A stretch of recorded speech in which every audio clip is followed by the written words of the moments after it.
Денес имаме особена чест и задоволство да разговараме со господја Елена Петрова, директорка на Управата за јавни приходи. Со неја ќе зборуваме за нејзиниот професионален пат, што значи да се биде лидер во јавниот сектор, како функционира Управата за јавни приходи и кои се предизвиците со кои се соочуваат младите кога влегуваат во пазарот на труд. Останете со нас, бидејќи не очекува интересен и корисен разговор. За почеток, може ли да не се представите? Која е Елена Петрова надвор од функцијата директорка? Најнапред, благодарам што ме поканивте да учествувам во вашиот подкаст и да кажам дека ми е навистина задоволство да бидам во вашето опкружување со младите, со студентите. Па надвор од функцијата, Елена Петрова е пред се мајка на една тинејџерка, која се надевам за некоја година ќе исто така ќе дојде во ова ваше опкружување.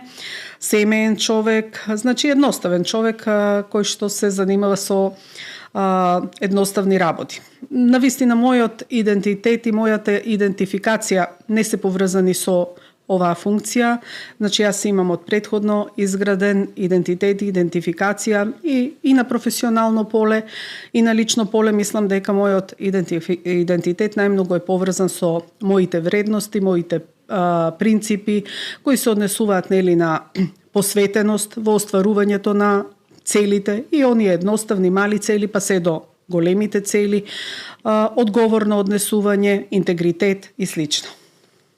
Како изгледаше вашиот професионален пат до позицијата директорка на УЈП и дали имаше некои клучни моменти кои што ве упатија кон тоа, кои што беа пресудни за тој пат? Јас сум 27 полни години во УЈП, вклучувајќи ги овие 2 години како функционер. Тоа е долг кариерен развој, но не можам да издвојам некој голем клучен настан кој бил пресвртница во мојата кариера, но можам да кажам дека имаше повеќе мали избори, одлуки кои се донесени и кои влијаеа на креирање на моите компетенции, мојот професионален развој.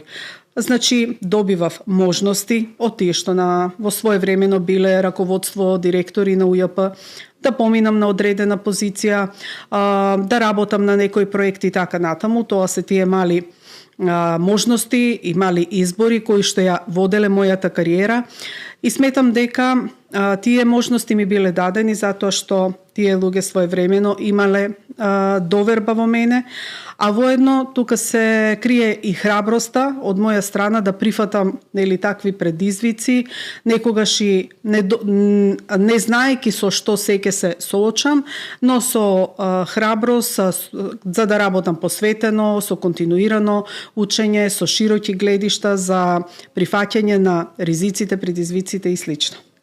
Еве како пример можам да го споменам водењето на назначувањето за прв управник на дирекцијата за големи даночни обврзници пред точно 20 години во 2006 година кога бев доста помлада, а тоа беше ново формирана дирекција во рамките на УЈП која ги започна да ги администрира најголемите компании во Македонија. Значи, тоа беше не само предизвик за мене, туку сосема нова работа во УЈП и јас храбро се соочив со тој предизвик. Одлично. Што точно ве мотивира вас во работата и како ја носите таа одговорност, која што ја носи вашата позиција? Па, вака и во УЈП и во било кој државен орган работата, може би вака гледајќи од страна се сведува на администрирање, народски кажано бирократија, односно водење постапки, предмети, документи, читање бројки, статистики, извештаи и слично. Но она што ја дава мотивацијата е смислата и суштината на работата на УЈП, а тоа е да се соберат средствата со кои што се гради оваа држава. Значи, тоа се народните пари, ние овозможуваме преку даноците собирање на тие јавни финансии, преку кои што се гради поубаво општество, се гради силна држава и тоа треба да е мотивација на секој даночен службеник. И сега навистина тоа е благородна задача, но и голема одговорност за секој даночен службеник, а пред се одговорности за првиот човек, директорот на УЈП, но мислам дека таа одговорност може да се носи само со тим на луѓе со кои што ја споделуваме заеднички иста визија, споделуваме заеднички цели и се делегирани нашите обврски и заеднички учествуваме, да речам, во раководењето секој во својот дел на оваа институција. Што точно работи Управата за јавни приходи и зошто е важно секој граѓанин да го разбере тоа? Управата за јавни приходи од надвор ја препознаваат како орган кој врши контроли, но практично не работиме само на контроли. Ние треба да овозможиме да функционира оданочувањето, да се собираат даноците и тоа првенствено преку системот на доброволно плаќање на даноците. Значи, граѓаните и компаниите доброволно да ги исполнуваат даночните обврски, не под некоја присила и не очекувајќи УЈП тоа да ги подбуцнува да ги исполнуваат обврските. Значи, за да ја исполниме таа мисија, ние првенствено треба да обезбедиме информации и појаснувања за начинот на исполнување на даночните обврски. Обезбедуваме системи, значи процеси, процедури, IT системи, образци, преку кои што се пријавуваат и се плаќаат даночните обврски, а на крајот доаѓаат контролите, казните и слично кои што се насочени кон оние даночни обврзници кои што не ги исполнуваат обврските.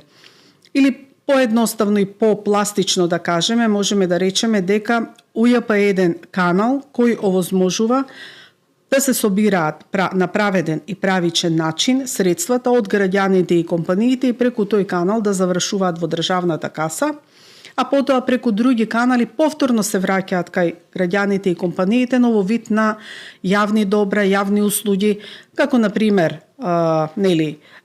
факултети, училишта, болници, патишта и така натаму. Кои се најчестите грешки што младите ги прават кога првпат се вработуваат или започнуваат сопствена дејност во контекст на даноците? Па во контекст на даноците, да не зборуваме кои грешки ги прават, туку што треба да прават за да ги избегнат грешките. Најнапред, треба да постои она даночна свест, да знаат дека постојат овие обврски за плаќање на даноците и зошто служат тие средства од даноците.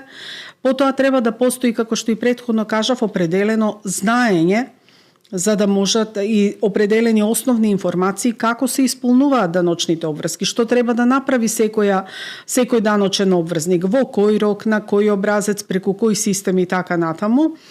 И значи во таа смисла, она што треба да се прави е да се обезбеди оваа информираност секако од релевантни извори на информации и да не постои игнорирање на обврските. Значи, најлошо е ако се игнорираат овие даночни обврски. Ако денес се игнорира обврската, тоа утре ќе ескалира во некаков проблем. Како според вас може студентите да стекнат финансиска и даночна одговорност и свест и писменост? Ние во УЈП градиме можности и информации за градење на свеста и за едуцирање на младите за даноците. Значи, најнапред, ајде да почнеме од пошироко достапните информации кои што секој млад човек може да ги добие на веб страната на УЈП, каде што има широк спектар на разни типови на информации и информативни материјали, погодни за основно и општо информирање за даноците. Понатаму, знаењето може да се гради и преку овие едукативни проекти на УЈП. Значи, го имаме проектот Фискална едукација на млади, преку кој што УЈП, ова е долгогодишен проект, спроведува едукација во средните училишта. Оваа година ја започнавме фискалната едукација на млади и во основните училишта.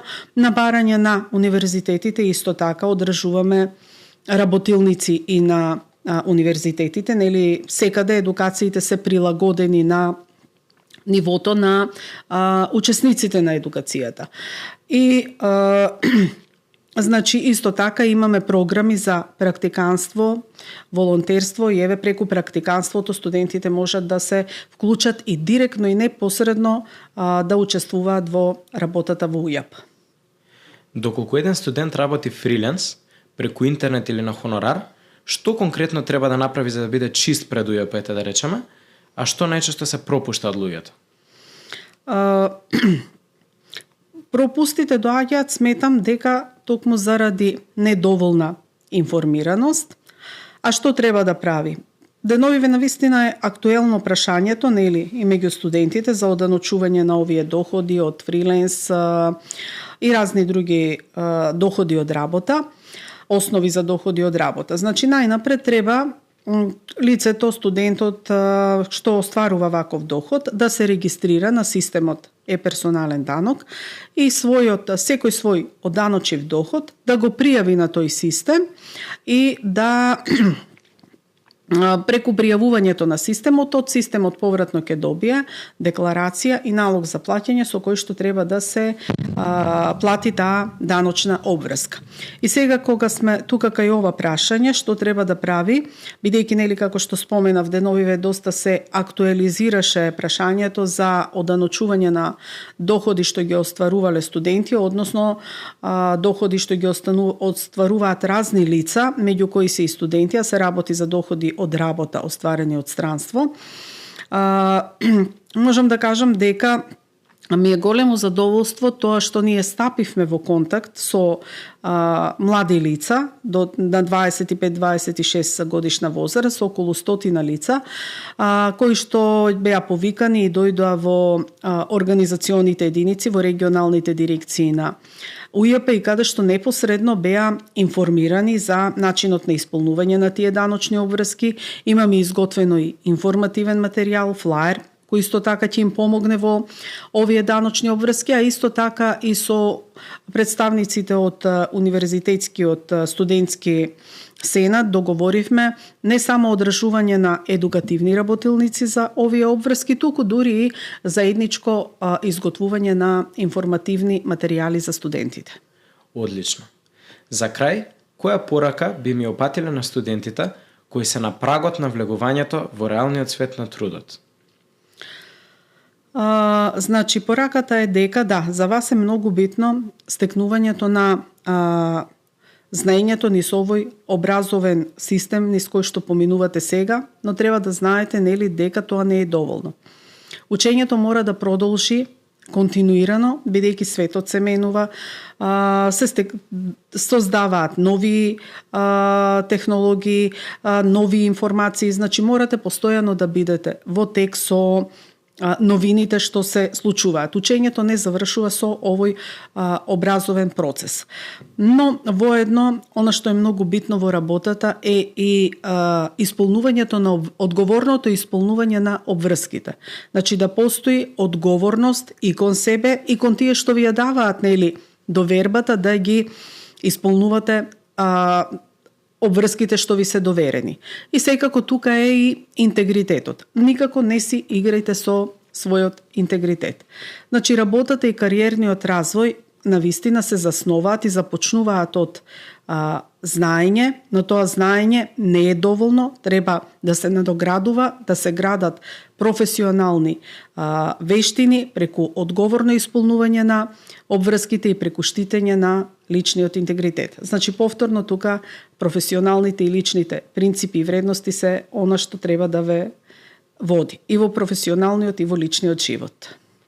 Одлично, ви благодарам многу што гостувавте во нашиот подкаст, а им благодарам и на гледачите кои што не гледа. Верувам дека многу луѓе кои што го слушаат или пак го гледаат овој подкаст ќе им бидат корисни информациите во него, ќе бидат навистина благословени, да речеме, од содржината која што имаме, бидејќи навистина мислам дека споделивте едни добри информации, едни клучни, така да речем, дури мудрости во врска на тоа дека навистина нашето општество се гради со даноците и се надевам дека со помош на овој разговор кој што го имавте, ќе може луѓето да разберат колку е важна вашата дејност и меѓу другото дека и во личниот живот ќе можат да применат некои од овие работи кои што ги слушнаа. Фала ви повторно. ви благодарам и на вас што ми дадовте можност да бидам на оваа емисија. Вас гледачите ви благодарам што не гледавте. Се надевам дека уживавте во оваа епизода и се гледаме во следната епизода од нашиот подкаст.